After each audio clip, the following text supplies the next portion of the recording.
In today's video, I'm going to be talking to you about teas that I'm liking in my second trimester, what I'm drinking, what I'm eating, what's my exercise like, do I have back pain? Do I have headaches? What are my symptoms like? What am I doing to manage my symptoms?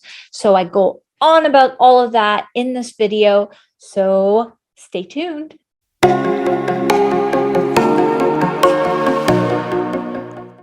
Welcome back to my channel, and I'm ready to dive into trimester two. So, trimester two, definitely way better than trimester one. In the beginning of trimester two, I still had a bit of the fatigue. So, it took me a while to get past that, to get back into exercising.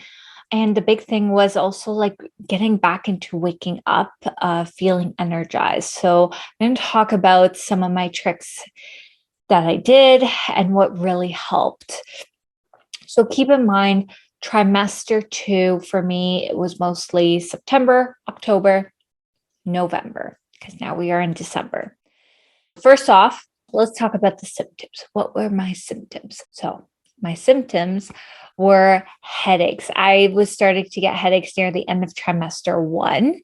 And then in trimester two, I would get them almost daily in the afternoon. So, it honestly did not matter how much I hydrated. I was like drinking 2 electrolyte drinks a day. So, like a juice with an electrolyte drink, making sure I was staying hydrated, getting enough sleep, like 9 to 10 hours of sleep.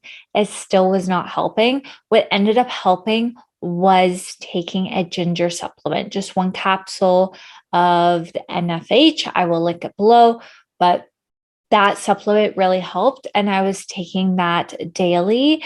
And I would notice after a few days of consistently taking it, all of a sudden my headaches would go away. And then I would go a period of like, okay, like maybe the supplement's not important. I would eliminate it and be like, never mind, my headaches would come back a few days later or something. And it would be the only thing I changed, and it worked. So for me, what helped me with my headaches in trimester two was the ginger supplement. Now, the reason you can be getting headaches is usually like, are you dehydrated, not sleeping enough? But it can also be because of the hormonal changes. So in my case, it was the hormonal changes because there's also nothing physically out of alignment with my body. When I went to my osteopath and chiropractor, they told me, no, your body is totally fine. Like there's nothing that would be causing a headache from this standpoint. So for me, I'm pretty sure it was just the hormones. Yay. Now, the nice thing was the headaches went away mid-October. So once I got a really bad cold mid-October, which lasted like 9 days. Like, why? Because your immune system's slightly down in pregnancy. It just takes you longer to recover. So just embrace it, listen to your body. There's sometimes like not much you can do, right? Because there were only like 2 other supplements I could take. And then I was basically incorporating certain foods that I knew would really help me recover and boost my immune system. But since I'm pregnant, there's not many herbal or other supplements I can take during this time to help me get through that cold quicker or just like feeling energetic during that time. But then, of course, at this point, the headaches went away. And now I started to get a sore mid back. And this is because as your belly's growing, your center of gravity is changing. So instead of your center of gravity being your pelvis, it is now like your mid back. So, anyways, I have that basically almost daily. Like if I'm sitting a lot in a chair and I'm not exercising, walking, or like just lay down midday just to like take the pressure off my back, then it's really achy at night. So I just need to start incorporating a lay down like afternoon just to help relieve it. But I'm so good at just going to go lay down and chill when I'm like, I have a million other things I want to do. Anyways, the only thing that really helped was one of my osteopath appointments in November where, she did like a whole 45-minute appointment on me. And then she finished off with taping my belly. And that was because the baby was really in the white quadrant of like my pelvis. A lot of weight was on my right. So I wasn't as centered. And when she taped me, it kind of like taped me in a certain way that the baby would like move more to the center. And ever since then, my body's been very centered and I felt a million times better. I would still get the sore back a little bit, but really wasn't that bad. It was very minimal. Yes, I did have to lay down. And then, of course, like kind of a few days before my next appointment, because I'm doing them every 3 weeks, I was feeling more of a sore back, but it is what it is. Like I tried more like chiropractor or other, it does not help. It's one of those things. I just gotta deal with it. And the best way to manage it is like I gently foam roll it and lay on my back on the couch. I don't get dizzy, so that's not an issue. If you can't lay on your back, like maybe elevate your head with a pillow, that could help. But anyways, that really helped me. Other than that, that was it for my like symptoms really. Because I got my energy back in this trimester, I got to go visit some friends, socialize, have like a few later nights than my usual, and still feel okay, which was amazing. Because if I did that in the first trimester, I'd be like, okay, I need a few days to recover. And I was surprised at how well my body did through that time of like, maybe sleeping a little less, but still feeling good that I can do things the next day. Because trimester 1, make sure you get your sleep. That was the case for me. I didn't mention this in my trimester 1 video, but it has to be mentioned, is that my sex drive was so high in trimester 1. Like it was just so high. I just want sex every day. That was just like the vibe. My husband didn't really care. And the nice thing is trimester 2, it was still pretty high. I would say like midway through, I did notice all of a sudden a big drop off where it was like, oh, I'm not thinking about it all the time. Like that's how high it was in the first trimester. So anyways, halfway through the second trimester, it has definitely tapered down, which is okay with me because I'm using my energy a lot also for completing work behind the scenes of my business and other things in the house, just like prepping for the baby's arrival. So for some women, during pregnancy, sex drive goes way up. For others, it really goes down and they're not interested. So it depends on you. And there's nothing wrong with you if like, oh, your sex drive dropped off. It's because you're going through so many hormonal changes. It's just the way your body is responding. So accept that, respect that, and go based off of that. As for exercise in the second trimester, was so much better because in the first trimester, I was just trying to get out for walks, get that movement in. But oftentimes I was not getting my 10,000 steps in because I was just so tired. And I was like, I need another nap. But the nice thing about the second trimester is I did a strength-based workout. So it was like strength and power for the month of September, which was amazing. I felt so strong. I was lifting heavier than I have in a long time, which just felt amazing. So that was me. I was able to work out like 4 to 5 times a week. It was a total game changer and I just felt amazing. Now there was like occasionally a week that I didn't get in that much exercise because like, oh, I had a wedding to go to and like just other things going on.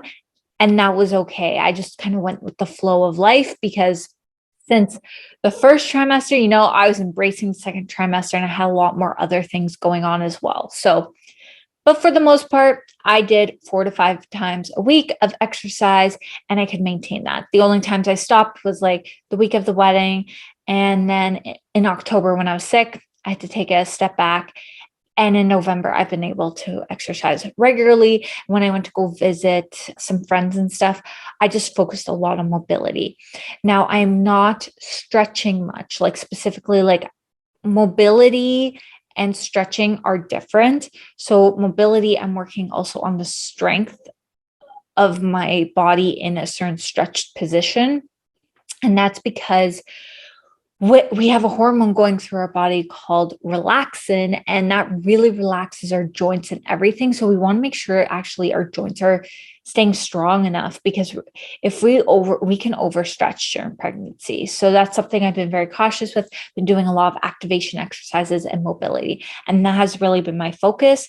And I've been feeling great. It's not like I need more of that stretching because I feel that I am definitely more flexible and have more like lubrication in my hips. Like my hips usually are the ones that like get so tight or would be that thing that I need to like relax or open up, not during pregnancy, which has been nice. So that's it from like an exercise standpoint. And the last week, I've just been getting back into running. The reason I am doing some running again or like a high incline on my treadmill is because I'm trying to get more of that aerobic exercise in, which is really good for heart health, just overall health. And it also helps improve my endurance, I find.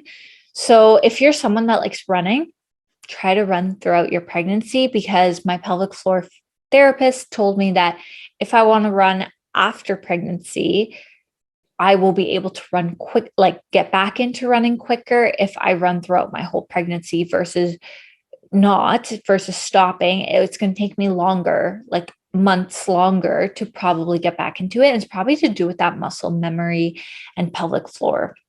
So I've gone back a bit into running, and my plan is to do that 2 to 3 times a week and then stick to 3 times a week of resistance training. So I'm just doing that mix of strength and cardio just for my overall health. And that will also help with labor a lot. Now, before I hop into the nutrition side of things for this trimester, I'm going to quickly talk on the wake light. Why am I going to talk about the wake light?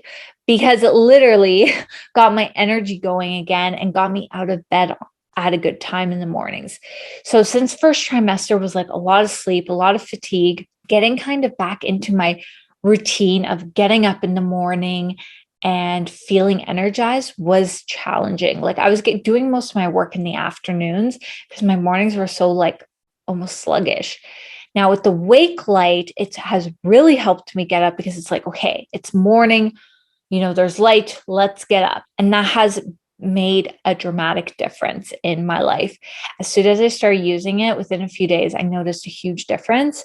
And especially that it's fall and we're going into winter, that wake light is so important. And since we are in fall and going into winter, the days here in Canada are getting shorter and shorter and shorter. So that light in the morning is so nice to wake up to, because I don't wake up to the sunrise. I'm up before sunrise, right? Because sunrise is a lot later. So the wake light has been a game changer. It has gotten me back into a routine. It has allowed me to feel more energetic in the mornings and get things done.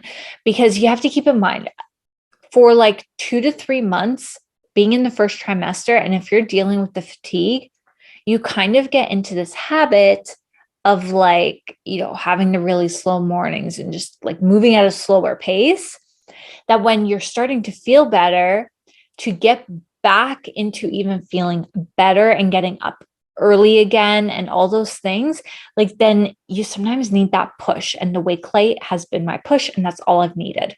Now for nutrition, I've gone back to eating 3 meals a day because that's just how I feel better. My lunch meal is usually my biggest. I try to eat my animal protein at lunch, all those things. So general nutrition, basically the same. I have noticed occasionally some weeks I'm like more hungry than others, but otherwise, guys, like my calorie consumption hasn't changed too much. Like there might be the occasional week that I have noticed I'm consuming more calories, but since I am exercising more again and being more active, it kind of makes sense that I need more calories again. So I'm just very in tune with my body. It's not usually till the third trimester that you need like those 300 calories more. We'll end up eating a lot more postpartum. Women don't realize this, but postpartum, you eat a lot more because you've lost about 11% of your minerals and everything. So you need to replenish that. Plus, if you're breastfeeding, that raises your metabolism like crazy. So the food component, like the consumption, the amount of food you're eating, that's going to come later on. So third trimester, yeah, you need a bit more protein for sure. And your calorie consumption increases by like 300. That's not much though. So that's just something to note. The other thing is first trimester, I did a lot of celery juice just for the minerals. It's not that I freaking love celery juice. I was doing it from a minerals standpoint to support my body. So this trimester, because I've been feeling a lot better, I would say I'm doing it 3 to 4 times a week. I've actually been like switching it up and doing like some celery, carrot, like I mix a juice. It's more a root juice, I would say, just because like winter and it just brings more hearty, and I put like ginger in there. So I make a juice still, but just very different. Now, that being said, me being a little more lazy and only making a juice 3 to 4 times a week, I have noticed like I do feel way better if I'm having that juice daily. It's just, it takes time to juice a fresh juice. That's that on that, but, pretty straightforward. Now, last thing to mention about nutrition, I haven't been eating more meat. Like I just eat meat when I feel like it. I'll have my week or two where I'm like, I want more meat and we're eating more meat. I've definitely noticed I've been wanting more eggs again, but otherwise, like lately again, I've not been feeling eggs. So I just go based off of that. I stick to mostly fish 4 times a week. That has not changed. And then meat as needed. I definitely am trying to eat grass-fed beef liver once to twice a week just to maintain my iron storage levels, because that's a big one that I need to look out for and watch. That's a big one I need to look out for and pay attention to. So I am consuming liver. If you do not like liver because it is an acquired taste, you can take liver capsules. If you're a vegan, of course, you wouldn't eat liver. Okay, just to recap, I basically eat animal proteins that I really need and when my body's asking for it. So I eat 4 times a week fish, and these are specifically high omega-3 fish so that I don't have to take an omega-3 supplement.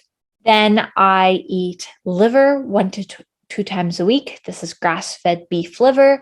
If you do not like the taste of liver, you can take capsules. And this is for my vitamin A, copper, iron levels, right? I need those vitamins and minerals in my body to have a healthy pregnancy. So if you are plant-based or vegan, highly recommend you're working with a nutritionist because you want to make sure your beta carotene that you get from plants is getting transferred in the body enough to vitamin A. And that sums up the nutrition umbrella. Lastly, I want to share the teas I've been enjoying just so that you guys can see what's out there for herbal teas and kind of like be able to explore, because I find during pregnancy, that's the thing. You have to kind of figure out what teas you're liking, because if you've been a coffee drinker, you could drink 1 cup of decaf, but if you're struggling with like dehydration stuff, I wouldn't recommend the decaf. So there's just a few things going on, and we really want to try to stick to herbal as much as possible. So I like to drink roasted dandelion root if I'm kind of craving that bitter coffee flavor. This is like the closest kind of tea you can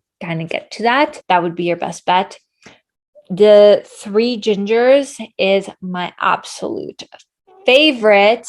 It helps with digestion. It has even turmeric in here, so good anti-inflammatory. Yeah, ginger has been like my go-to tea if you're feeling nauseous, indigestion, or it's also very warming. So like with the colder weather, like ginger, I have ginger in my purse.